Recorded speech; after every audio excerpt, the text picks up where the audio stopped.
Hello student, very good morning. मेरा नाम है भवानी सिंह केलावत और आप सभी का बहुत बहुत स्वागत है मेरे channel physics by BS Kelawat में।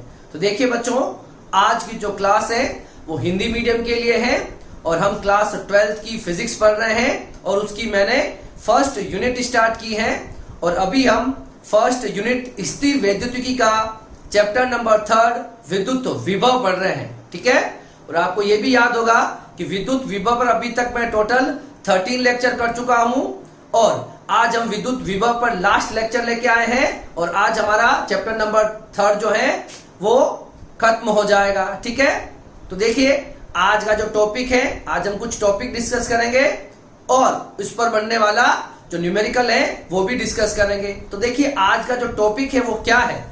टॉपिक हमारे पास है बाह्य विद्युत क्षेत्र में एकल आवेश की विद्युत स्थितिज ऊर्जा। ठीक है, देखो अगर हमारे पास कोई विद्युत क्षेत्र नहीं है, मेरी बात ध्यान से सुनना, ये टॉपिक हम डिस्कस कर चुके हैं। विदाउट, अगर मैं मान रहा हूं कि मेरे पास बाह्य विद्युत क्षेत्र 0 है, उसके बाद अगर मैं किसी आवेश Q1 को सपोज अनंत से विद्युत क्षेत्र के किसी बिंदु A तक लेके आता हूं, ठीक है, इस Q1 आवेश को, तो यहां से यहां तक लाने तक, अनंत से A तक लाने में जो कार्य होगा, अनंत से A तक लाने में जो कार्य होगा वो कितना होगा? 0 होगा। क्यों? क्योंकि इस Q1 आवेश को जब मैं यहां से यहां तक लेके आऊंगा तो इसका विरोध करने वाला कोई नहीं है। इसी वजह से बाह्य विद्युत क्षेत्र की अनुपस्थिति में किसी एकल आवेश की जो स्थितिज ऊर्जा होती है वो कितनी होती है? 0 होती है, क्योंकि किया गया कार्य अनंत से इस A बिंदु तक कितना आया है? 0 आया है। अभी हम ये टॉपिक डिस्कस करने वाले नहीं है, ठीक है। और आपको ये भी पता होगा कि अगर कोई 2 आवेश होंगे, सपोज पहले मैं किसी आवेश को लाके यहाँ Q1 रख दिया मैंने A बिंदु पर, ठीक है, अनंत से यहां पर लाके रख दिया A बिंदु तक। इसी प्रकार अब मैं कोई दूसरा आवेश Q2 लेके आना चाहता हूं अनंत से इस बिंदु तक, ठीक है, किसी आवेश Q2 को लेके आना चाहता हूं तो पहले आवेश को कोई कार्य नहीं करना पड़ेगा, मगर जब मैं दूसरा आवेश इस B बिंदु तक लेके आऊंगा तो ये Q1 आवेश इसका विरोध करेगा और मुझे कार्य करना पड़ेगा। कहां तक? अनंत से B तक आने में। तो देखो अनंत से A तक आने में कोई कार्य नहीं करना पड़ा, मगर जब ये आवेश यहां पर आ गया है तो इसके चारों तरफ इसने अपना विद्युत क्षेत्र बनाया है। अब अगर मैं Q2 आवेश को अनंत से इस बिंदु तक लाऊंगा, मुझे कार्य करना पड़ेगा और वो कार्य जो होता है वह स्थितिज ऊर्जा के रूप में संचित हो जाता है और वो स्थितिज ऊर्जा हमारे पास आई थी K Q1Q2/R। ठीक है, और इसमें भी क्या था? बाह्य विद्युत क्षेत्र की अनुपस्थिति में 2 आवेशों के पास जो ऊर्जा होती है, स्थितिज ऊर्जा, वो इतनी होती है। एक आवेश के पास होती है 0 और पहला केस, ठीक है, हम ये मान रहे हैं कि बाह्य विद्युत क्षेत्र कितना है? 0 है। क्या, कौन सा केस देख रहे हैं? बाह्य विद्युत क्षेत्र 0 है। ये दोनों केस हम डिस्कस कर चुके हैं। पहले मैंने एक आवेश के लिए बताया था, फिर 2 आवेश के लिए और फिर 4 आवेशों की मैंने स्थितिज ऊर्जा निकाली थी, ठीक है, इससे, और इस पर बनने वाले न्यूमेरिकल भी किए थे। अब हमारा टॉपिक ये नहीं है। अब हमारा टॉपिक क्या है आज का, वो देखो, बाह्य विद्युत क्षेत्र में एकल आवेश की स्थितिज ऊर्जा। मैं कह रहा हूं कि पहले से एक विद्युत क्षेत्र यहां अवेलेबल है, मान लेते हैं ऐसा एक विद्युत क्षेत्र है, एक समान विद्युत क्षेत्र मान लो ऐसा है, ये आपके पास बाह्य विद्युत क्षेत्र है। क्या हो गया? बाह्य विद्युत क्षेत्र है, ठीक है। अब इस बाह्य विद्युत क्षेत्र ऑलरेडी यहां पे है, मतलब E एक्सटर्नल 0 नहीं है, नॉट इक्वल टू 0, मतलब यहां पर बाह्य विद्युत क्षेत्र है। अब इस बाह्य विद्युत क्षेत्र में अगर आपको एकल आवेश की क्या चाहिए? स्थितिज ऊर्जा चाहिए। स्थितिज ऊर्जा कैसे निकालते हैं? किया गया कार्य निकालना पड़ेगा। तो इस आवेश Q1 को मैं अनंत से विद्युत क्षेत्र के किसी बिंदु तक, अनंत से विद्युत क्षेत्र के किसी बिंदु तक लेके आता हूं, अनंत से B तक लेके आता हूं, और इसमें जो कार्य होगा वही इस आवेश की इस बिंदु पर स्थितिज ऊर्जा हो जाएगी। अब आपको पता है इस Q1 आवेश को जब आप किसी बिंदु तक लेके आओगे तो आपको कार्य करना पड़ेगा। क्यों कार्य करना पड़ेगा? कि क्या है, यहां पर क्या अवेलेबल है? यहां ऑलरेडी विद्युत क्षेत्र है, तो यह विद्युत क्षेत्र इस Q1 आवेश का क्या करेगा? विरोध करेगा। उस विरोध के उस विरोध के अगेंस्ट आपको कार्य करना पड़ेगा और वो कार्य उसकी स्थितिज ऊर्जा के रूप में संचित हो जाएगी। इस वाले केस में क्या था, जब विद्युत क्षेत्र नहीं था तो कोई कार्य नहीं करना पड़ा तो ऊर्जा भी जीरो। मगर इस वाले केस में एक विद्युत क्षेत्र ऑलरेडी है और फिर आपको किसी बिंदु पर किसी एकल आवेश की, है ना, किसी एक आवेश की स्थितिज ऊर्जा ज्ञात करनी है। तो कैसे ज्ञात करोगे, मान लो उस Q1 आवेश को अनंत पर रखो, अनंत से उस बिंदु तक लेके आओ, उसमें जो कार्य करना पड़ेगा वह उसकी स्थितिज ऊर्जा हो जाएगी। तो हमें देखो तो क्या करना पड़ेगा, हम क्या चाहते हैं, बाह्य विद्युत क्षेत्र में एकल आवेश Q1 की स्थितिज ऊर्जा ज्ञात करने के लिए उस आवेश को अनंत से विद्युत क्षेत्र के उस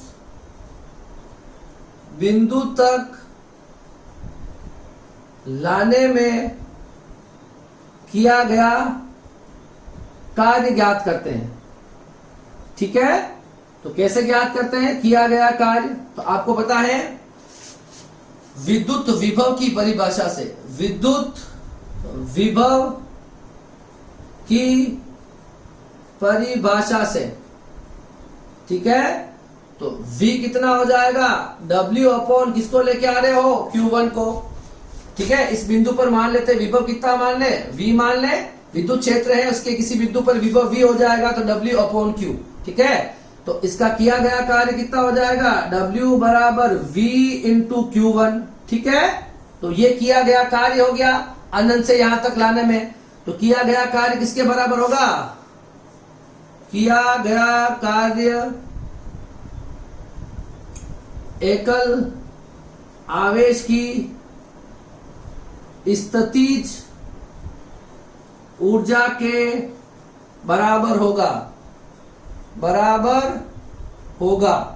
ठीक है, तो हम W को लिख सकते हैं U से, that is V into Q1। ठीक है, तो अगर इस Q1 आवेश को मैं Q1 आवेश की मैं विद्युत क्षेत्र के किसी बिंदु B पर विद्युत विभव विद्युत स्थितिज ऊर्जा ज्ञात करना चाहता हूं, तो उस आवेश को मुझे अनंत से इस B बिंदु तक लाना होगा और इसमें जो किया गया कार्य होगा वो उसकी स्थितिज ऊर्जा होगी। अब देखिए इस वाले केस में विद्युत क्षेत्र नहीं था और किसी आवेश को लेके आए तो कोई कार्य नहीं करना पड़ा। ठीक है, इस वजह से बाह्य विद्युत क्षेत्र की अनुपस्थिति में जो कुल स्थितिज ऊर्जा होगी एकल आवेश की वो 0 होगी। मगर बाह्य विद्युत क्षेत्र अगर है तो आपके पास उस एकल आवेश की स्थितिज ऊर्जा कितनी हो जाएगी, V इंटू Q1। ठीक है, V इंटू Q1, V इस बिंदु पर क्या हो जाएगा, विभव हो जाएगा। ठीक है, अगर आपको ये एकल आवेश की कहानी समझ में आ गई है तो अब हम बात करेंगे बाह्य विद्युत क्षेत्र में दो आवेशों की विद्युत स्थितिज ऊर्जा। कितने आवेशों की,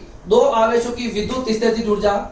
इसको अगर आपने लिख लिया हो तो मैं इसको मिटा दूं, छोटा सा कंसेप्ट है। ठीक है, अगर ये आरबीएससी के सिलेबस में नहीं भी दे रखा है तो आपको इसको पढ़ना चाहिए। ठीक है, क्योंकि इसका एक क्वेश्चन आपके टेक्स्ट बुक के क्वेश्चन में डाल रखा है। टॉपिक तो नहीं है ये, मगर एक न्यूमेरिकल या क्वेश्चन की फॉर्म में इसको दे रखा है, दो आवेशों वाला। ठीक है, इसके लिए पढ़ना जरूरी था। तो एकल आवेश की स्थितिज ऊर्जा कितनी होती है, V इंटू Q1। ठीक है, अब देखो, अब एक आवेश की जगह हम कितना आवेश ले लें, अगर दो आवेश, कितना आवेश ले लें, एक आवेश की जगह हम ले लेंगे अब दो आवेशों की विद्युत स्थितिज ऊर्जा हमें ज्ञात करनी है। ठीक है, तो कैसे ज्ञात करेंगे तो वो भी देख लेते हैं। देखो अब हमें चाहिए बाह्य विद्युत क्षेत्र में दो आवेशों की विद्युत स्थितिज ऊर्जा, कितने, दो आवेशों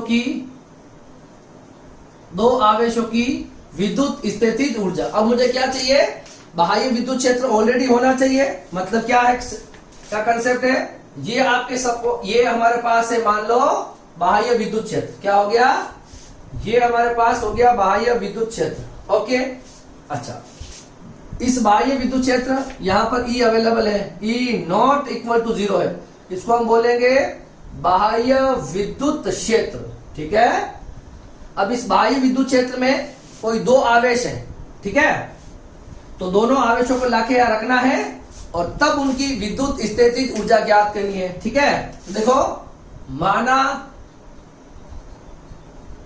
बाह्य विद्युत क्षेत्र, माना बाह्य विद्युत क्षेत्र E है एवं इसमें दो आवेश Q1 एवं Q2 की स्थितिज ऊर्जा ज्ञात करनी है, ठीक है। इसके लिए आवेशों को अनंत से विद्युत क्षेत्र के उस बिंदु तक लाने में किया गया कार्य ज्ञात करना पड़ता है, या किया गया कार्य ज्ञात करना होगा, ठीक है। अगर हमें कोई दो आवेश है Q1 Q2, इन्हें विद्युत क्षेत्र के किसी बिंदु तक लाना है और उस निकाय के कारण, बाह्य विद्युत क्षेत्र की उपस्थिति में उन दोनों आवेशों के निकाय के कारण स्थितिज ऊर्जा ज्ञात करनी है, तो क्या करना पड़ेगा।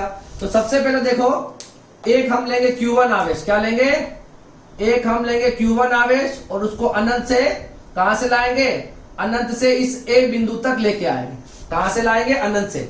इसी तरह से मैं इधर एक Q2 आवेश लूंगा, उसको कहां रखूंगा, अनंत से, और उसे कहां तक लेके आऊंगा, B तक लेके आऊंगा, ठीक है, B तक लेके आएंगे। अब देखो, सबसे पहले यहां पर क्या करोगे, इस पहले Q1 आवेश को लेके आ रहे हैं, सबसे पहले किसको लेके आ रहे हैं, Q1 आवेश को लेके आएंगे। Q1 आवेश को अनंत से A तक लाने में कार्य ज्ञात कर लेंगे, ठीक है। देखो,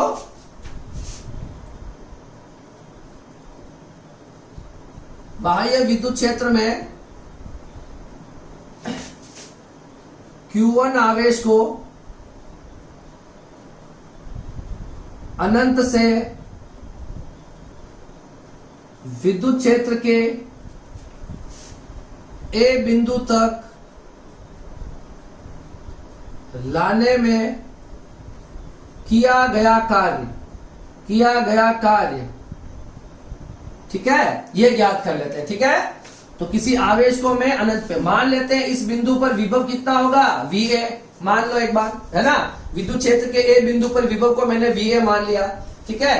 तो इस VA का मान कितना हो जाएगा, आप अनंत से आवेश को लेके आए हो A बिंदु तक, और किसको लेके आए हो, Q1 को लेके आए हो, तो अनंत से A तक Q1 को लाने में कितना काम करना पड़ा, Q1 इंटू VA, ठीक है। ये हो गया आपके पास समीकरण नंबर पहला, कोई दिक्कत नहीं है। Q1 आवेश को अनंत से A तक लेके आए, इतना कार्य करना पड़ा। इसी तरह से देखो अब सेकंड, अब हम लेके आएंगे बाह्य, अब मैं लेके आऊंगा इस Q2 को अनंत से B बिंदु तक, है ना। तो बाह्य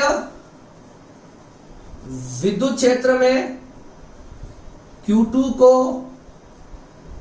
अनंत से विद्युत क्षेत्र के B बिंदु तक लाने में किया गया कार्य, इस पे काम कर लेते हैं। तो देखिए, इस आवेश को कहां से कहां तक लेके आओगे आप, अनंत से Q2 आवेश को अनंत से B तक लाओगे, और मान लेते हैं इस बिंदु पर विभव VB है, तो आपको कितना कार्य करना पड़ेगा, देखो, तो VB इक्वल टू अनंत से B तक लाएंगे और Q2 को लेके आओगे, तो बताओ यहां से अनंत से B तक लाने में कितना कार्य हो जाएगा, या हो जाएगा VB इंटू Q2। कोई समस्या है क्या, कोई दिक्कत नहीं है, ये इसका Q2 हो जाएगा, ठीक है। और इन्हीं को हम क्या बोलते हैं, देखो और करके लिख देते हैं, स्थितिज ऊर्जा पहले आवेश की हो जाएगी Q1 इंटू A1, किया गया कार्य ऊर्जा के बराबर होता है। इसी तरह से यहां पर भी लिख देंगे कि जो U2 जो है वो कितना हो जाएगा, VB इंटू Q2, ये हो जाएगा, ठीक है। इक्वेशन नंबर फर्स्ट और इक्वेशन नंबर सेकंड। अच्छा, अब ये दोनों आवेश यहां पर आ चुके हैं, इसके कार्य आ गए, इसकी ऊर्जा आ गई, इसकी ऊर्जा आ गई। अब मानो इनके बीच की दूरी कितनी मान लो आप, इनके बीच की दूरी आप r मान लो। कितनी मान लो, इसके बीच की दूरी आप r मान लो, ठीक है। अब बताओ, इन सबको भूल जाओ, ये विद्युत क्षेत्र है, मान लो ये कोई विद्युत क्षेत्र हो गया ऑलरेडी, ठीक है। और ये कोई आवेश Q1 है और ये कोई आवेश Q2 है, बीच की दूरी r है। तो इसकी स्थितिज ऊर्जा कितनी होती है, तो आपको पता है ना, क्या पता है कि दो आवेशों की स्थितिज ऊर्जा, ठीक है। अब इसको, ये Q1 आवेश आ गया, Q2 आ गया, अब इन दोनों के कारण, ठीक है। तो तीसरा केस क्या हो जाएगा, देखो थर्ड केस क्या हो जाएगा, Q1 एवं Q2 के कारण स्थितिज ऊर्जा, ठीक है, किसमें, बाह्य विद्युत क्षेत्र में, बाह्य विद्युत क्षेत्र में, बाह्य विद्युत क्षेत्र में दो आवेशों को जब आपने लाके रख दिया है, अब इनकी स्थितिज ऊर्जा कितनी होगी, तो आपको पता है स्थितिज ऊर्जा इसकी होती है K, पहला आवेश हमने पढ़ रखा है, दूसरा आवेश अपन उसके बीच की दूरी। तो ये आ जाएगी आपके पास तीसरी समीकरण नंबर 3। दो आवेशों के कारण, दो आवेशों के निकाय के कारण स्थितिज ऊर्जा कितनी होती है, K Q1 Q2 upon R। तो देखिए, हमने कुल मिला के दो आवेशों की विद्युत क्षेत्र में स्थितिज ऊर्जा ज्ञात करनी चाहिए। तो पहली बार जब Q1 को लेके आया, कुछ कार्य करना पड़ा, वो उसकी ऊर्जा होगी। Q2 को लेके आया विद्युत क्षेत्र के अगेंस्ट, ये वाला हो गया। और जब दोनों आवेश आ चुके हैं, तब दो आवेशों के निकाय के कारण स्थितिज ऊर्जा होती है K Q1 Q2 upon R। ये हम पढ़ चुके हैं 2 लेक्चर पहले, ठीक है। अब देखो कुल ऊर्जा चाहिए, तो क्या हो जाएगा, कुल ऊर्जा, कुल ऊर्जा चाहिए तो बताओ क्या हो जाएगा, U बराबर U1 plus U2 plus U3, ठीक है। तो कुल ऊर्जा आ जाएगी मेरे पास Q1 A1 plus Q2, sorry Q1 A1 कहां लिखा, Q1 V1, sorry Q1 VA, Q1 VA Q2 VB plus K Q1 Q2 upon R। तो दो बाह्य विद्युत क्षेत्र में दो आवेशों की स्थितिज ऊर्जा कितनी होती है, ये होती है, ठीक है। अब देखो, ये आपके सिलेबस, आरबीएससी के सिलेबस में तो ये नहीं दे रखा है, मगर अगर आप लघु क्वेश्चन आंसर देखोगे, है ना, लघु प्रश्न उत्तर देखोगे, लघु प्रश्न उत्तर में आपको ये डेरिवेशन दिखेगा, इसका मतलब ये सिलेबस में है। तो इस टॉपिक को आपको पहले ही पढ़ लेना चाहिए, ठीक है। ये एक सवाल के रूप में आपको दे रखा है, एक प्रश्न के रूप में आपको दे रखा है, तो इससे पहले आप इसका डेरिवेशन ऐसा सीख लो, ठीक है। Q1 VA plus Q2 VB। तो अगर कोई दो आवेश है और उन दोनों आवेशों की बाह्य विद्युत क्षेत्र में स्थितिज ऊर्जा ज्ञात करनी है, तो ये इतनी होती है। क्लियर है, इसको आप नोट डाउन कर लो। फिर हम किसी द्विध्रुव की, मेरे पास अगर कोई द्विध्रुव है और वो एक समान विद्युत क्षेत्र में थीटा डिग्री पर रखा गया है, तब उसके पास स्थितिज ऊर्जा कितनी होगी वो ज्ञात कर लेते हैं, ठीक है। तब तक आप इसे कॉपी कर लो, ठीक है। तो देखिए, अब हम क्या देख रहे हैं, बाह्य विद्युत क्षेत्र में किसी विद्युत द्विध्रुव की स्थितिज ऊर्जा, मतलब हमको कोई बाह्य विद्युत क्षेत्र दे रखा हो और हमें द्विध्रुव की स्थितिज ऊर्जा ज्ञात करनी हो, तो हम कैसे ज्ञात करते हैं, ठीक है। तो देखिए, इसके दो डेरिवेशन है, एक टेक्स्ट बुक में दे रखा है और एक दूसरा मेथड है। मैं आपको दोनों मेथड समझा रहा हूं, दोनों में से जो भी आपको समझ में आता है उसका यूज कर सकते हो आप एग्जाम के टाइम में, ठीक है। मेनली मैं बोर्ड स्टूडेंट को कह रहा हूं, क्योंकि नीट और जेईई वाले बच्चों को तो सिर्फ उसका एक्सप्रेशन क्या होता है वो याद रखना होता है, ठीक है। तो जो बोर्ड के स्टूडेंट है उनको मैं ये डेरिवेशन दो तरीके से बता रहा हूं, एक हमारा टेक्स्ट बुक वाला मेथड हो जाएगा और एक जो है दूसरा और सिंपल मेथड है, वो भी आप यूज कर सकते हो। टेक्स्ट बुक में जो डेरिवेशन दे रखा है उससे पहले समझ लेते हैं, ठीक है। देखो, उसमें क्या दे रखा है कि हमें ये आपको क्या दे रखा है, एक समान विद्युत क्षेत्र दे रखा है। क्या दे रखा है, एक समान विद्युत क्षेत्र दे रखा है, ओके। अब इस एक समान विद्युत क्षेत्र में किसी द्विध्रुव की स्थितिज ऊर्जा ज्ञात करनी है, तो हम क्या करेंगे, किसी द्विध्रुव को लेंगे अनंत पर और अनंत से उस द्विध्रुव को विद्युत क्षेत्र के किसी बिंदु तक लाने में किया गया कार्य ज्ञात कर लेंगे, ठीक है। हम क्या करेंगे, मान लो ये है -Q, ये है +Q और ये इसकी डायरेक्शन P और ये बीच की डिस्टेंस हो जाती है इसकी 2L। इसको कहां पे रख देना है, अनंत पे रख देना है। और अनंत से आप इस द्विध्रुव को किसी बिंदु तक लेके आओगे। सपोज मैं यहां तक लेके आया, -q और +q, ठीक है, और ये डिस्टेंस हो जाएगी इसकी 2l। तो मुझे अनंत से यहां तक आने से, ठीक है, अनंत से यहां पर कोई बिंदु P मान लेता हूं, अनंत से P तक मैं इस विद्युत द्विध्रुव को लेके आऊंगा। इसमें जो कार्य होगा वही इसकी स्थितिज ऊर्जा हो जाएगी, ठीक है। तो देखो क्या करना है, विद्युत क्षेत्र में किसी द्विध्रुव की स्थितिज ऊर्जा उस कार्य के बराबर होगी, उस कार्य के बराबर होगी जो कार्य जो अनंत से विद्युत क्षेत्र के किसी बिंदु तक लाने में करना पड़ता है, बिंदु तक लाने में करना पड़ेगा, ठीक है। मतलब अगर हम किसी द्विध्रुव की विद्युत क्षेत्र में स्थितिज ऊर्जा ज्ञात करना चाहते हैं तो हमें ओवरऑल क्या निकालना है, उस विद्युत द्विध्रुव पर किया गया कार्य कहां से कहां तक, अनंत से विद्युत क्षेत्र के उस बिंदु तक लाने के लिए किया गया कार्य, ठीक है। अभी आप देखोगे तो देखो यहां पर एक माइनस है और एक प्लस है, ठीक है। विद्युत क्षेत्र क्या होता है, +टू माइनस होता है, ये बात सबको पता है, ठीक है। प्लस से विद्युत क्षेत्र कहां से कहां होता है, प्लस से माइनस की ओर होता है।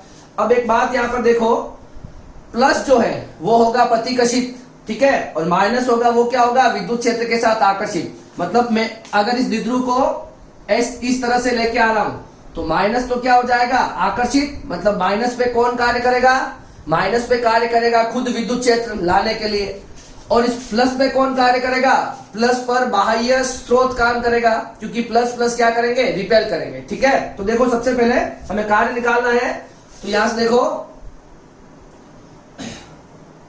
-q पर विद्युत क्षेत्र कार्य करता है एवं +q पर बाह्य स्रोत कार्य करता है, ठीक है, कार्य करता है। अब देखो -q पर विद्युत क्षेत्र कार्य करेगा और +q पर बाह्य स्रोत कार्य करेगा। अब एक बात देखो, इसमें जब हम इस द्विध्रुव को लेके आएंगे, ठीक है, तो -q जो है वो कितनी अधिक चलेगा, -q 2l दूरी अधिक चलेगा, ये वाला कार्य ही ऐड होगा। सर इस +q को नहीं लेके आएगा, देखो जब इस +q को और -q को लेके आएंगे ना तो +q पर जितना कार्य होगा, ठीक है, +q पर जितना कार्य होगा वो कितना हो जाएगा, बल इंटू विस्थापन। देखो यहां पर -q पर इधर बल लगता है F बराबर -QE और इस पर इधर बल लगता है F बराबर +QE, ठीक है। दोनों पर बराबर और विपरीत बल लगते हैं विद्युत क्षेत्र में, तो एक का कार्य हो जाएगा, इसका कार्य हो जाएगा पॉजिटिव, ठीक है, वर्क जो हो जाए कार्य, और इस पे हो जाएगा नेगेटिव वर्क, नेगेटिव कार्य। तो दोनों कार्य जो होंगे, ठीक है, वो दोनों कार्य क्या हो जाएंगे, कैंसल हो जाएंगे, क्या हो जाएंगे, कैंसल हो जाएंगे। मतलब किसी द्विध्रुव को जब आप अनंत से यहां तक लेके आओगे तो आपको कार्य नहीं करना पड़ेगा। क्यों नहीं करना पड़ेगा, जितना कार्य प्लस पे करना पड़ेगा उतना ही विपरीत कार्य माइनस पे करना पड़ेगा, इसलिए कुल किया गया कार्य नहीं होगा। मगर एक बात होगी कि ये जो -q है ये हमेशा कितनी दूरी अधिक चलेगा विद्युत क्षेत्र में, 2l दूरी अधिक चलेगा। जैसे मैं इसको यहां से लेके आ रहा हूं तो ये -q, तो देखो -q इस विद्युत क्षेत्र में कितना अधिक चल गया, 2l दूरी अधिक चल गया, तो सिर्फ ये वाला कार्य ही ऐड होगा। जब हम अनंत से इसको लेके आ रहे हैं तो +q और -q पर जो कार्य होते हैं वो बराबर और विपरीत होते हैं, ठीक है, मगर वो सारा कैंसिल हो जाता है। मगर -q जो होता है वह विद्युत क्षेत्र में 2l दूरी अधिक चलता है, तो ये वाला कार्य ऐड करना पड़ेगा, ठीक है। देखो -q विद्युत क्षेत्र में 2l दूरी अधिक विस्थापन करता है, अधिक विस्थापन करता है, तो किया गया तो किया गया कार्य, ठीक है, माइनस क्यू, क्यू पर कौन कार्य करता है, विद्युत क्षेत्र कार्य करता है, विद्युत क्षेत्र द्वारा, ठीक है, विद्युत क्षेत्र द्वारा किया गया कार्य। तो W क्या हो जाएगा बताओ, W क्या हो जाएगा, माइनस क्यू पर बल और इंटू विस्थापन हो गया 2L, माइनस क्यू पे बल कितना हो गया, F equal to minus Q into E, और विस्थापन हो गया 2L, कितना हो गया, बल इंटू विस्थापन माइनस क्यू इंटू 2L। अब यहां पर देखो जो Q इंटू 2L में यहां पर देखो, यहां पे क्या लिख सकते हैं, Q इंटू 2L इंटू ई, ठीक है। तो यहां में फाइनली क्या आ जाएगा, P बराबर क्या होता है, विद्युत द्विध्रुव आघूर्ण, Q इंटू 2L हो जाएगा। तो यहां लिख देंगे माइनस Pe, क्या लिख देंगे, W बराबर माइनस Pe।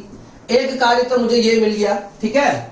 अब इस पर एक काम और करते हैं, मान लो इस द्विध्रुव को पहले मैं क्या लेके आ गया, विद्युत क्षेत्र के समांतर लेके आया, दोनों के बीच में थीटा जो है वो 0 डिग्री है मानो, ठीक है। उसके बाद मैं इस द्विध्रुव को क्या कर रहा हूं, इस द्विध्रुव को मैं घुमा के किसी कोण पर ले जाना चाहता हूं, मतलब मानो मैं समांतर लेके नहीं आता और मैं किसी इस तरह से द्विध्रुव को लेके आता, किस तरह से, किसी कोण पर लेके आता। सपोज मैं द्विध्रुव को किसी कोण पर लेके आता, तो मुझे समांतर स्थिति से देखो माइनस क्यू प्लस क्यू, ठीक है।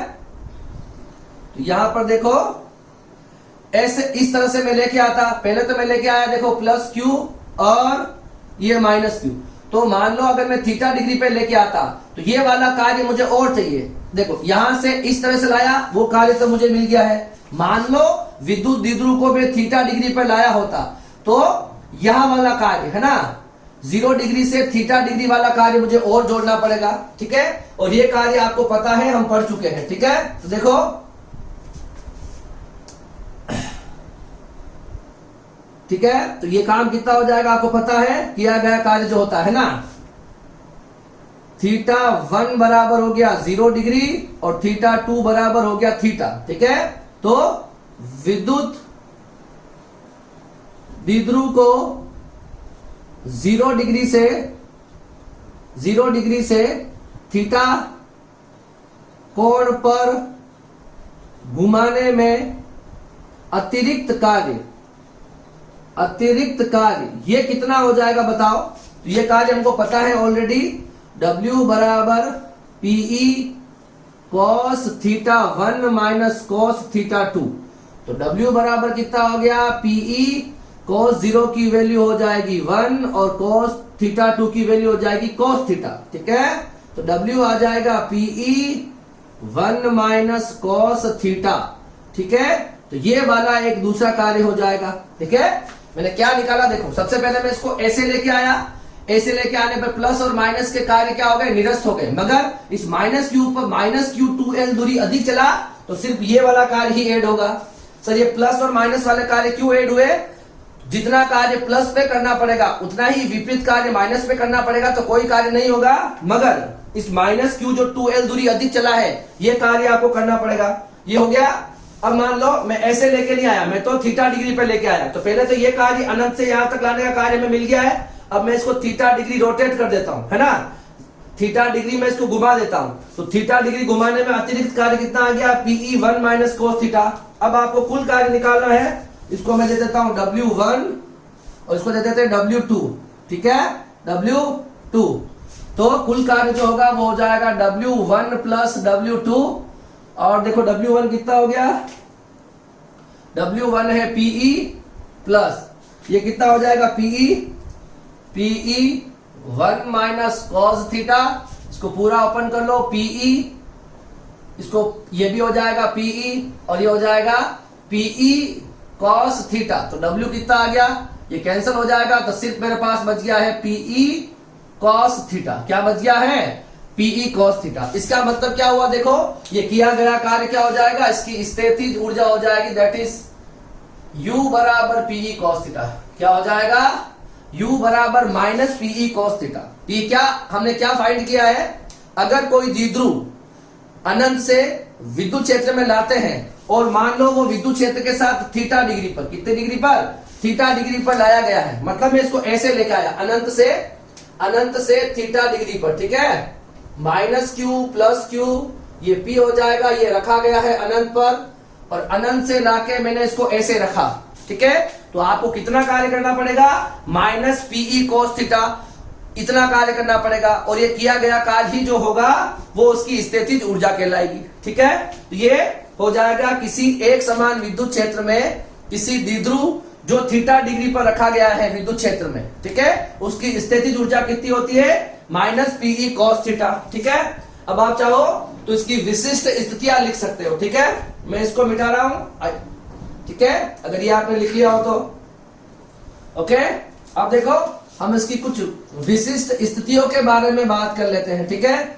हमें ये तो पता चल गया कि अगर कोई द्विध्रुव जो है वो विद्युत क्षेत्र में थीटा डिग्री पर रखा गया है, किससे, तो उसकी स्थितिज ऊर्जा होती है माइनस पीई कोस थीटा। अब हम मान लेते हैं, देखो अलग अलग केसेस, हम पहला केस लेते हैं, ठीक है, थीटा बराबर क्या ले ले, 0 डिग्री ले ले। थीटा बराबर 0 मतलब विद्युत क्षेत्र भी ऐसा और द्विध्रुव रखा गया है ऐसा, ठीक है।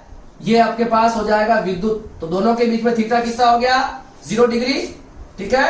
तो इसको बोलते हैं समांतर, क्या बोलते हैं, दोनों एक दूसरे के क्या हो गए, समांतर। उसको बोलते हैं स्थायी संतुलन, क्या बोलते हैं, स्थायी संतुलन, ये कहलाता है स्थायी संतुलन। अब देखो u बराबर माइनस पीई कॉस थीटा, ठीक है, ये आ जाएगा माइनस पीई कॉस 0, तो लास्ट क्या आंसर आ जाएगा, माइनस पीई।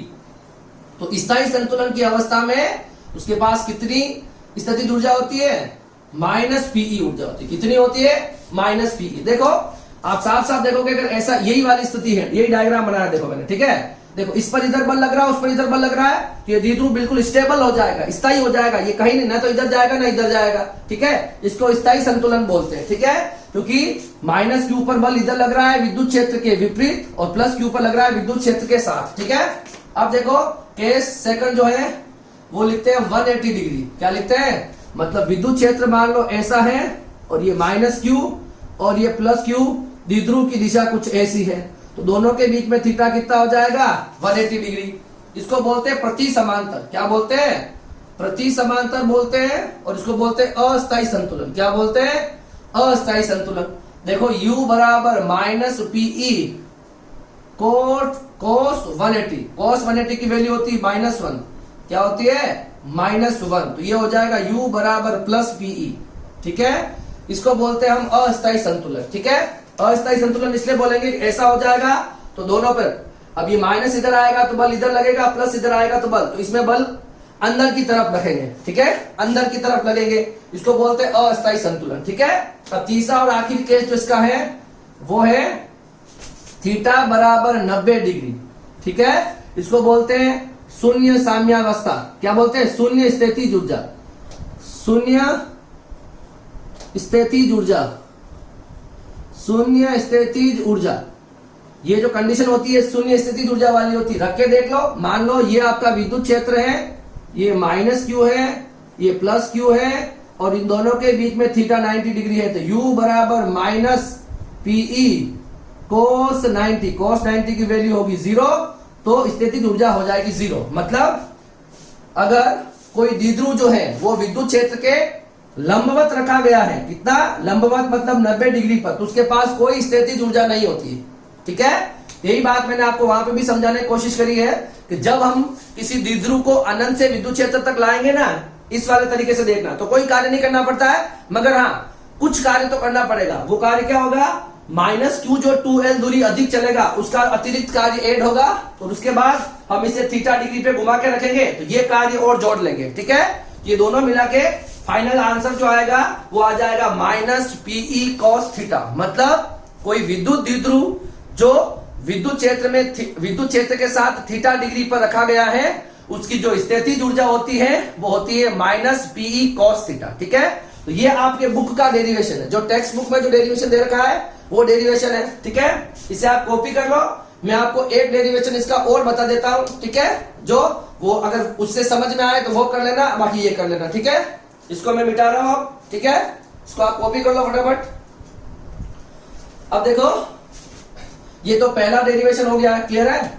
अब इसका एक डेरिवेशन और है, एक डेरिवेशन और क्या है, इसी तरीके से बात दोनों सेम है, ठीक है, मैं समझाने का तरीका अलग अलग यूज कर रखा है, ठीक है, तो आप कंफ्यूज रहते हो, ठीक है, तो उसका एक और तरीका मैं आपको थोड़ा सा बता देता हूं, ठीक है, थोड़ा सा फास्ट बताऊंगा, ठीक है। क्या करना है, देखो सबसे पहले हम क्या चाहते हैं, ये हमारे पास विद्युत क्षेत्र हो जाएगा, क्या मान ले, ये मेरे पास मान लो विद्युत क्षेत्र है, ठीक है, ये हमारे पास विद्युत क्षेत्र है, ठीक है, ओके, ये हमारे पास विद्युत क्षेत्र है जिसकी दिशा कहां से कहां है, प्लस से माइनस हो गया, एक समान विद्युत क्षेत्र, ठीक है। अब देखो इस विद्युत क्षेत्र में क्या कर रहे हो आप, मैं एक द्विध्रुव लेके आता हूं और उसको मैं मान लो इस द्विध्रुव को मैंने ऐसा रख दिया, ठीक है, अभी हाल फिलहाल विद्युत क्षेत्र के साथ, देखो ये विद्युत क्षेत्र है, विद्युत क्षेत्र के साथ मान लो ये θ1 कोण पर रखा गया है, ठीक है, और इसे हम क्या करेंगे, θ1 से कहां ले जाएंगे, θ1 से इसको मैं घुमा के, देखो इस प्लस क्यू पे बल लग रहा है, F बराबर प्लस क्यू ई, ये डेरिवेशन बहुत बार कर चुके हैं, ठीक है, तो F बराबर इस पे लग रहा है माइनस क्यू ई, ठीक है, इस पर बल लगेगा तो ये रोटेट होगा, ये घूमेगा और इस विद्युत क्षेत्र के समांतर आ जाएगा, ठीक है। तो आपको पता है कि इस पर प्लस क्यू ई लग रहा है, इस पर माइनस क्यू ई लग रहा है, तो सबसे पहले हम इसकी बात कर लेते हैं, θ1 से मैं इसको कहां ले जाऊंगा, θ1 से सपोज मैं इसको θ2 कोण पे ले जाऊंगा, कहां पर ले जाऊंगा, θ2 कोण पे ले जाऊंगा, θ1 से घुमा पर, देखो विद्युत द्विध्रुव आघूर्ण के विरुद्ध इसे मैं θ1 से θ2 तक ले जाऊंगा और वो कार्य मुझे पहले निकालना होगा, और वो किया गया कार्य जो होता है वही क्या हो जाता है, इसकी स्थितिज ऊर्जा होती। देखो अभी समझ में आ जाएगा, थोड़ा सा वेट करो। सबसे पहले देखो इस पर जो नेट बल होगा, है ना, द्विध्रुव पर नेट बल शून्य होगा, क्या होगा, नेट बल शून्य होगा, तो इसका विस्थापन भी क्या होगा, विस्थापन भी क्या होगा, विस्थापन भी शून्य होगा।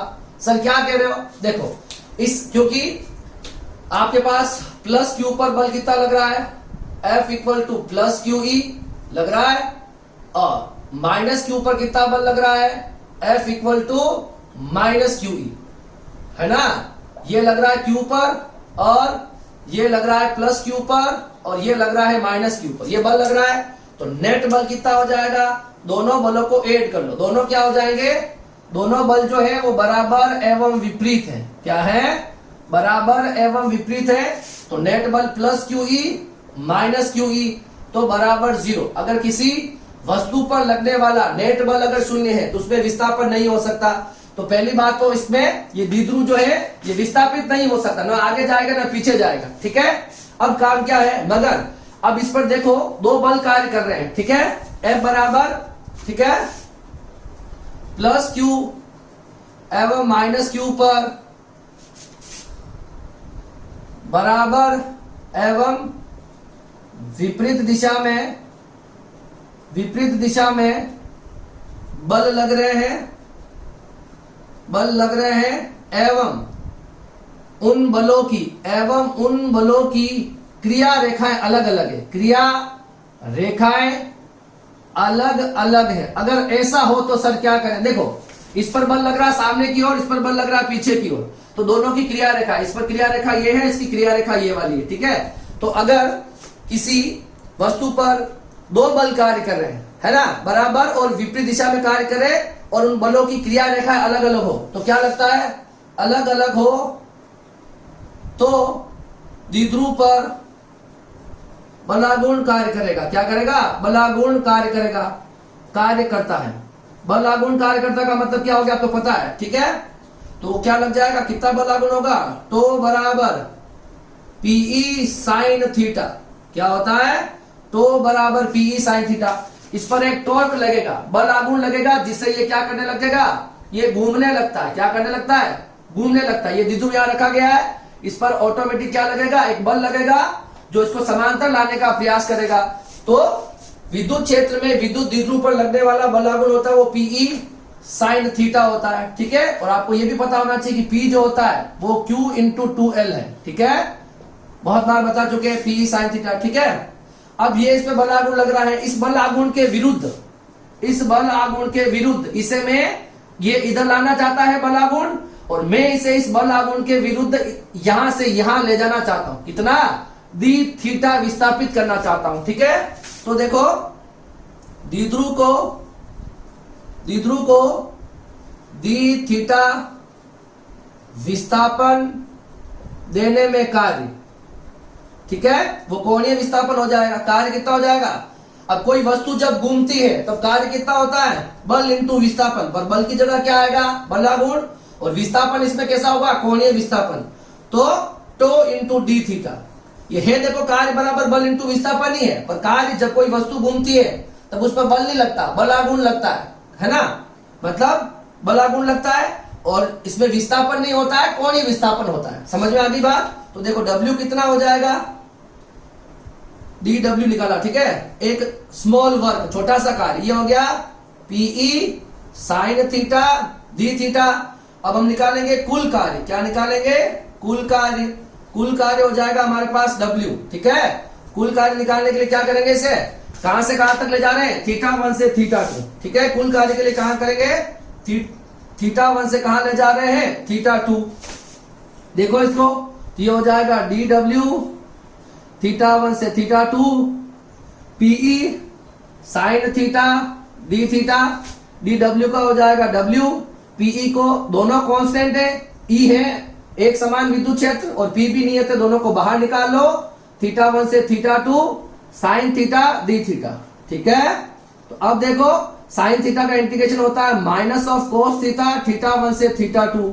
तो W बराबर क्या हो जाएगा? PE, एक बार आप अपर लिमिट रखो और एक बार आप लोअर लिमिट रखो, ठीक है। माइनस माइनस हो जाएगा प्लस, तो ये आ जाएगा पहले माइनस माइनस प्लस, तो कोस θ1 माइनस कोस θ2, ठीक है।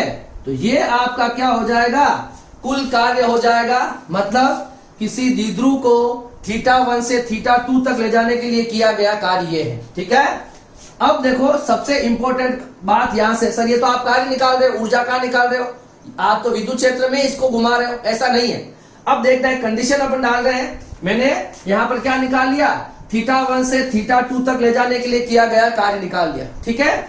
अब एक कंडीशन मान लेंगे, θ1 जो है उसको हम कितना मान लेंगे?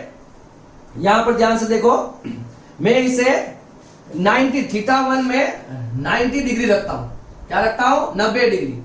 और θ2 में इसे रखता हूं, कोई भी एंगल ले लो थीटा।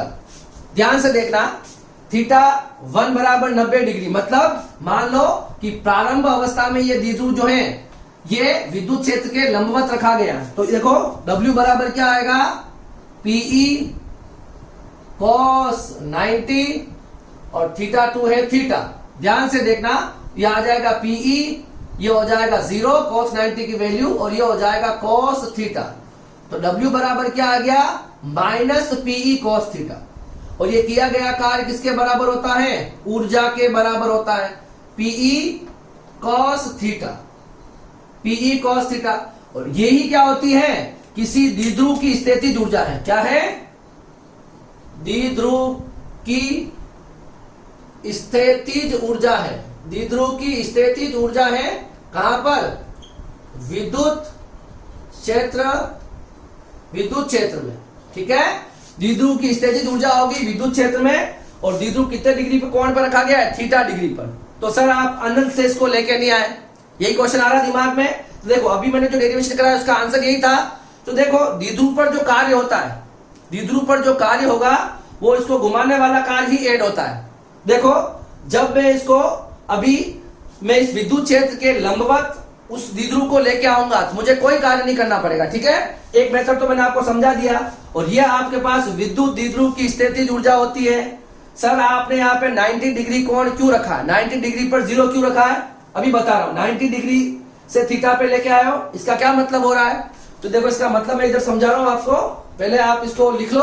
देखो ये कार्य वाला तो हमने पहले भी कर रखा है, ठीक है, मगर ये चीज जो पढ़ रहे हैं ये अलग है। क्या अलग है?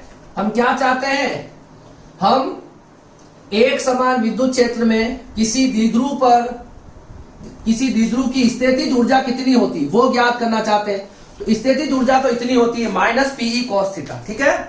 अब देखो एक कंडीशन बता रहा हूं मैं आपको, पहला केस ध्यान से देखना, यहां से आपको समझ में आ जाएगा।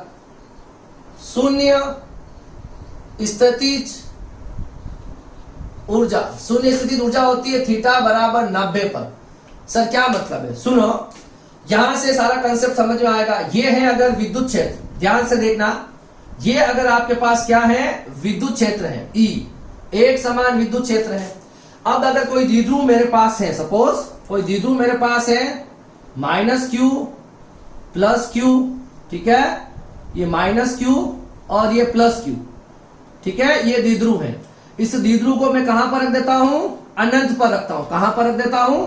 इस द्विध्रुव को मैं अनंत पर रख देता हूं और अनंत से इस द्विध्रुव को किसी बिंदु तक लेके आता हूं। ध्यान से देखना, अनंत से मैं इसको यहां पर लेके आया, +q -q, दिशा हो जाएगी p, और इस तरह से लेके आया। अब देखो यहां पर एक छोटी सी बात, ये आपके पास विद्युत क्षेत्र की दिशा हो गई और ये आपके पास द्विध्रुव की दिशा है। थीटा बराबर कितना है? 90 डिग्री। कितना है? 90 डिग्री। इस वाले फॉर्मूला में रखो, u बराबर -pe cos 90, तो u बराबर कितना आ जाएगा? 0। इसका मतलब सर कोई कार्य नहीं करना पड़ेगा, बिल्कुल कोई कार्य नहीं करना पड़ेगा।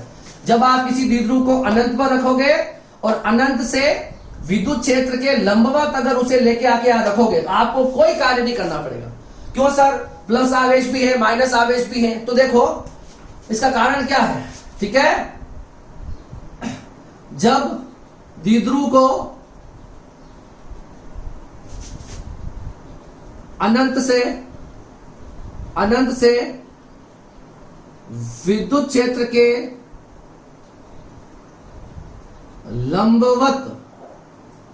लंबवत लाया जाता है तो कुल कार्य शून्य होता है। क्या होता है? शून्य होता है, एवं द्विध्रुव की स्थितिज ऊर्जा भी शून्य होती है। सर क्यों? देखो ऐसा क्यों होता है? देखो -q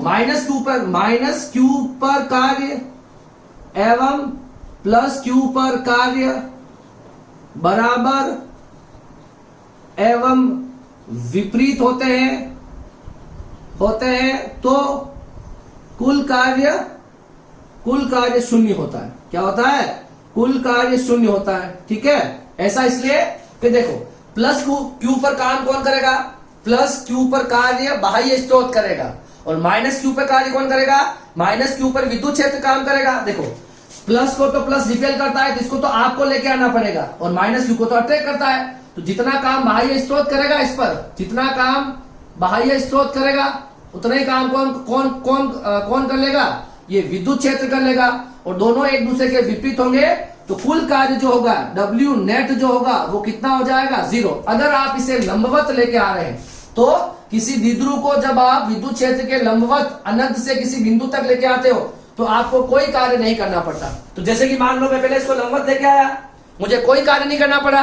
अब एक काम कर लेंगे, मैं इसे लंबवत से थीटा डिग्री जो भी घुमाऊंगा, लंबवत से थीटा डिग्री जो भी घुमाऊंगा वही तो कार्य होगा। तो मैंने पहले क्या लिख दिया? पहले मैं इसको अनंत से 90 डिग्री पर ले आया, लंबवत लेके आ गया, ठीक है, लंबवत लेके आ गया, और देखो θ1 हो गया, पहले क्या हो गया? 90 डिग्री। विद्युत क्षेत्र और द्विध्रुव के बीच थीटा 90 डिग्री, और इसे अब मैं थीटा डिग्री घुमाऊंगा तो θ1 तो हो गया 90 डिग्री विद्युत क्षेत्र के साथ, और θ2 हो गया मेरा थीटा। तो मेरे पास जो स्थितिज ऊर्जा आएगी वो Pe cos थीटा आएगा। सर ऐसा क्यों किया? तो मैंने आपको अभी यहाँ समझा दिया इस केस को लेके कि जब हम द्विध्रुव को अनंत से लंबवत लेके आएंगे विद्युत क्षेत्र के साथ तो किया गया कार्य 0 होगा। क्यों होगा? कि +q पर जो कार्य होगा वो -q के कार्य के बराबर एवं विपरीत होगा, ठीक है। बाकी दोनों केसेस है, थीटा बराबर 0 वाले 90 वाले वो निकाल सकते हो। इसको मैं मिटा देता हूं। अब अच्छे से आपको समझना है इस चीज को, ठीक है। इन दोनों डेरिवेशन में से आपको जो भी समझ में आया हो वो आप कर लेना, ठीक है। कुल मिलाकर आपको अब ध्यान ये रखना है कि कोई विद्युत द्विध्रुव जो है अगर वो विद्युत क्षेत्र में थीटा डिग्री विद्युत क्षेत्र के साथ थीटा डिग्री पर रखा गया है तो उसकी स्थितिज ऊर्जा जो होती है वो कितनी होती है? -Pe cos theta. और कंसेप्ट वही है कि कैसे निकालेंगे सर? उस द्विध्रुव को अनंत पे ले जाओ और अनंत से विद्युत क्षेत्र के किसी बिंदु तक लेके आओ और उसमें जो कार्य होगा वही उसकी स्थितिज ऊर्जा होगी, और वो स्थितिज ऊर्जा कितनी होती है? Minus PE cos theta. अब इसका केस सेकंड देखो, सेकंड केस क्या हो गया? थीटा बराबर 0 डिग्री, इसको बोलते हैं स्थायी संतुलन। क्या बोलते हैं? स्थायी संतुलन। और इसमें रहता है ये समांतर। क्या रहता है? समांतर। मतलब P एंड E में जो थीटा होता है वो होता है 0 डिग्री। देखो तो U बराबर माइनस पीई cos 0 की वैल्यू हो जाएगी 1, तो ये हो जाएगी ये स्थिति। मतलब इसमें कौन सी स्थिति है? ये विद्युत क्षेत्र है और ये आपके पास माइनस क्यू प्लस क्यू, ये आपके, तो दोनों के बीच में थीटा कितना हो गया? 0 डिग्री। केस थर्ड और आखिरी केस, अगर थीटा बराबर कितना हो? 90 डिग्री, इसको बोलते हैं 180 डिग्री। 90 पे तो 0 होता है, ठीक है, इसको बोलते हैं अस्थायी संतुलन। क्या बोलते हैं? अस्थायी संतुलन। और इसको बोला जाता है प्रति समांतर। क्या बोला जाता है? प्रति समांतर। ओके, तो P और E के बीच को एंगल कितना हो जाएगा? Theta 180 degree. कैसे सर? ये अगर E है, ये माइनस Q है, ये प्लस Q है, ये होगी P की दिशा और ये होगी E की दिशा, तो दोनों के बीच में थीटा कितना है? 180 डिग्री। तो U बराबर माइनस पीई कोस 180 की वैल्यू -1, ये -1, तो U बराबर आ गया पीई। तो अस्थायी संतुलन में जो उसके पास ऊर्जा होती है वो धनात्मक होती है ना, पॉजिटिव होती। तो ये है हमारे पास सिलेबस, ठीक है। तो मतलब हमने चैप्टर 3 को कंप्लीट कर लिया है, बस इस पर एक न्यूमेरिकल बच रहा है, पहले हम उसको डिस्कस कर लेते हैं और फिर ये हमारा चैप्टर खत्म हो जाएगा, ठीक है। तो आप इसे कॉपी कर लो, ठीक है, फिर हम इसके ऊपर एक न्यूमेरिकल कर लेते हैं, ठीक है। अब देखिए, अभी जो हमने टॉपिक पढ़ा है और अभी तक हमने जो भी टॉपिक पढ़े हैं, बल आघूर्ण, ऊर्जा और किए गए कार्य, इसके संबंध में एक मिक्स क्वेश्चन दे रखा है, उसको हम कर लेते हैं। ये एक टेक्स्ट बुक का गिवन क्वेश्चन है, ठीक है। तो देखो इस क्वेश्चन में क्या है, एक विद्युत द्विध्रुव में 1 × 10⁻⁶ तथा -1 × 10⁻⁶ कूलाम के दो बिंदु आवेश एक दूसरे से 2 सेंटीमीटर की दूरी पर स्थित है। यह विद्युत द्विध्रुव समरूप विद्युत क्षेत्र 1 × 10⁵ वोल्ट मीटर में स्थित है। और आपसे चारों क्वेश्चन पूछे गए। सबसे पहले हम क्या करेंगे, एक द्विध्रुव बना लेते हैं। इसमें दे रखा 1 × 10⁶ और -1 × 10⁶। दोनों के बीच की कितनी दूरी है, 2 सेंटीमीटर। तो 2L आपको दे रखा है 2 × 10⁻² मीटर। सेंटीमीटर को मैंने मीटर में कन्वर्ट कर लिया, ठीक है।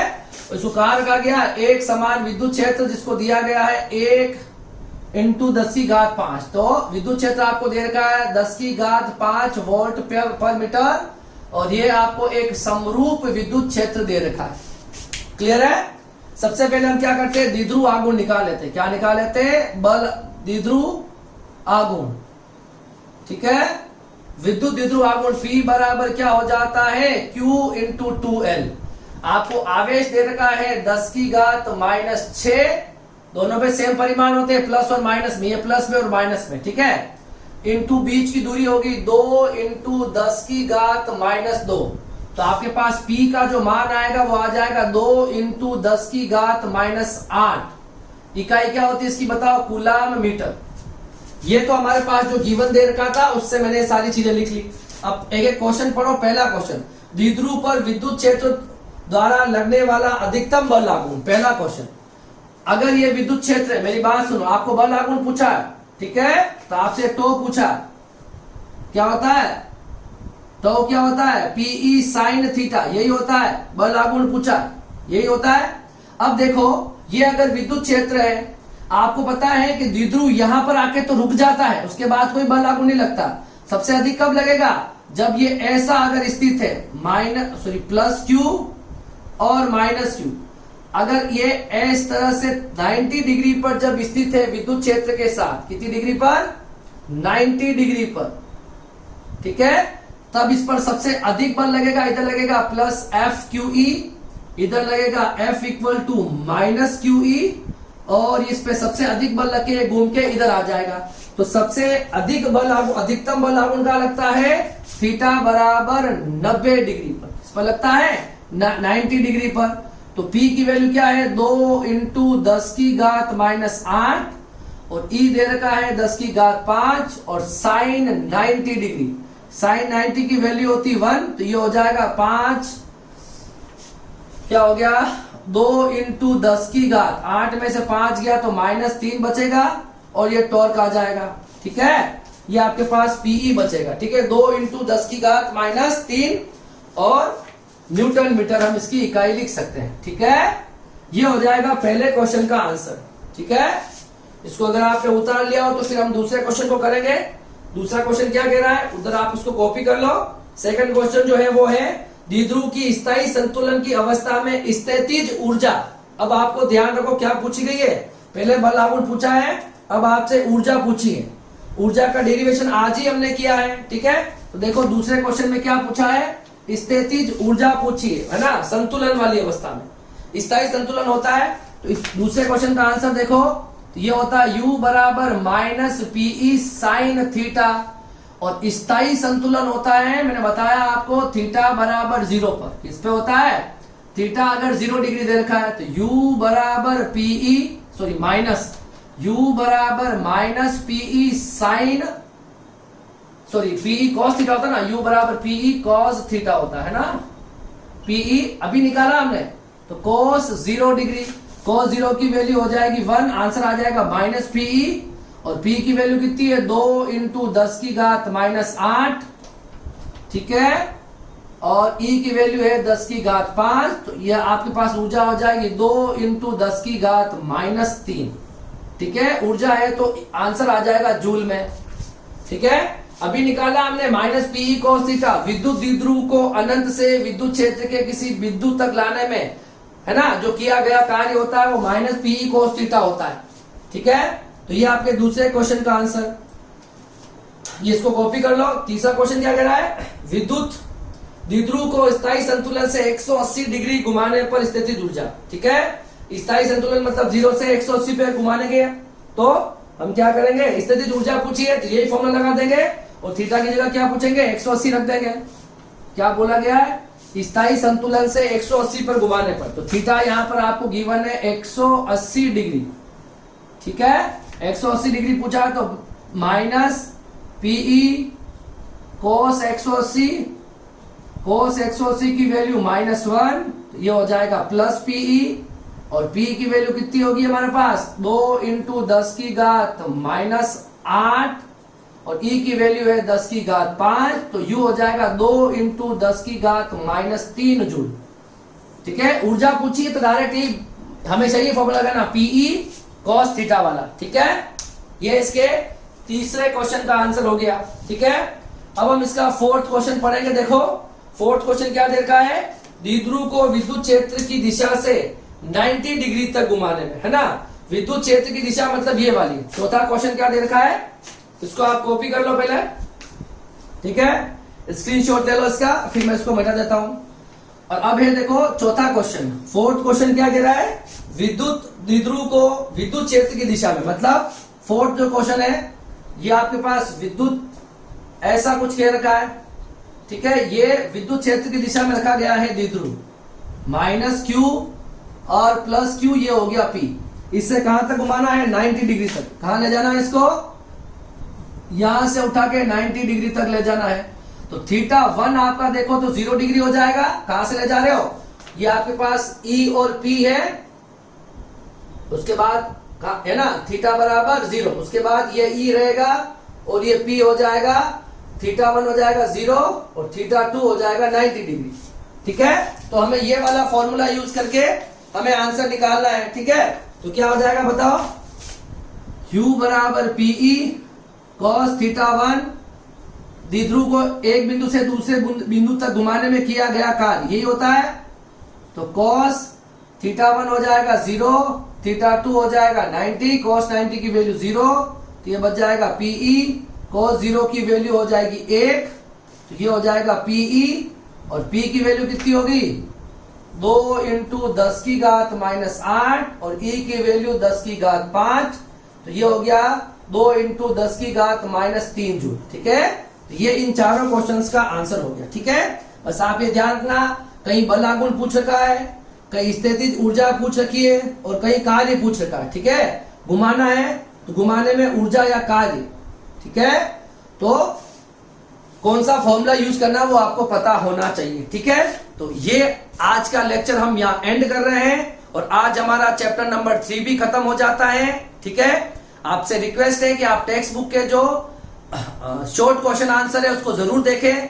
उनमें अगर कोई दिक्कत आती हो तो आप कमेंट में जरूर कमेंट कर दें। ठीक है, तो मैं आपको उसका आंसर भी दे दूंगा। ठीक है, तो आज चैप्टर नंबर 3 खत्म हो गया है और अगली क्लास से हम पढ़ेंगे चैप्टर नंबर 4 जो है हमारे पास विद्युत धारिता। ठीक है, बहुत अच्छा चैप्टर है, बहुत अच्छा कंसेप्चुअल चैप्टर है। ठीक है, बहुत अच्छे से न्यूमेरिकल और कंसेप्ट आते हैं उसमें। ठीक है, और ये पढ़ने के बाद जो 4th चैप्टर जो होगा वो हमारे पास स्थिर वैद्युतिकी का लास्ट चैप्टर होगा। ठीक है, काफी लंबे टाइम से हम ये पढ़ रहे हैं और क्या इसमें क्या है कि काफी लेंथी चैप्टर है और बहुत इंपॉर्टेंट चैप्टर भी है, इसलिए काफी टाइम लग रहा है। मगर स्थिर वैद्युतिकी अगर आपकी अच्छी हो जाएगी तो फिजिक्स में कमांड भी आपकी बहुत अच्छी हो जाएगी। ठीक है, तो अब हम मिलेंगे अगली क्लास में और अगले चैप्टर के साथ, विद्युत धारिता के साथ। तब तक के लिए थैंक यू सो मच। आप सब लोग घर पे रहिए, सुरक्षित रहिए और पढ़ते रहिए। Thank you so much.